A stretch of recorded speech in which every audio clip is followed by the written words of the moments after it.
You know, this is one of the most common and annoying things when you're watching DIRECTV satellite. And it's funny because not only is it one of the rare things that will annoy you about DIRECTV satellite, but they actually did it on purpose.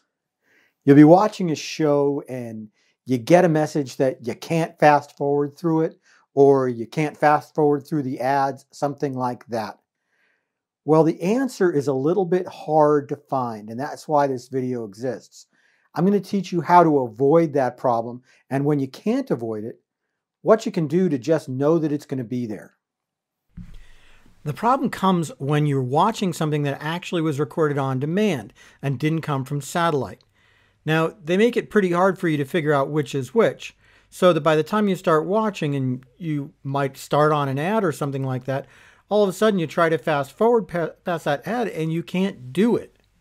It could be something that you pull up in your playlist too, and that's even more frustrating when that happens. Here's what you can do to make sure it doesn't happen again. When you search for a show, you're going to find a list of episodes that are available for that show, and you've got to pay close attention because they try to put one over on you. Let me show you what I'm talking about. Look at this list of episodes. I mean, you got a bunch of them that you can watch, right? And they look like they're pretty much the same until you tend to look closer.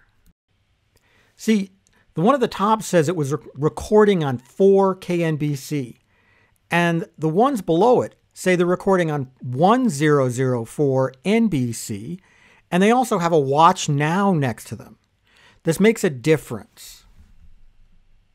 Anything that records on a channel in the 1000s, see, that's coming down off the internet, and it's not going to let you fast forward through it.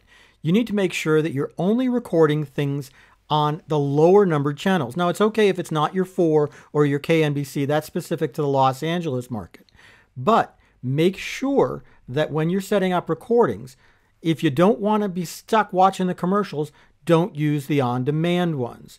Something like this, even though it says that you can record it, yeah, that's just going to put it in the playlist. It's going to download it, but you're still going to have to watch the commercials. I don't know why they do that. It's kind of annoying, and I don't recommend that anybody just press record on anything in the channel 1000s. Now, obviously, if you avoid stuff that's recording on demand, you're going to miss out on a few things. So you just may have to realize if it's only available on demand, then you're going to have to watch those commercials.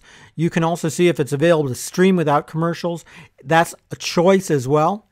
In the meantime, now at least you know what the difference is. You can find more tutorials like this at blog.solidsignal.com.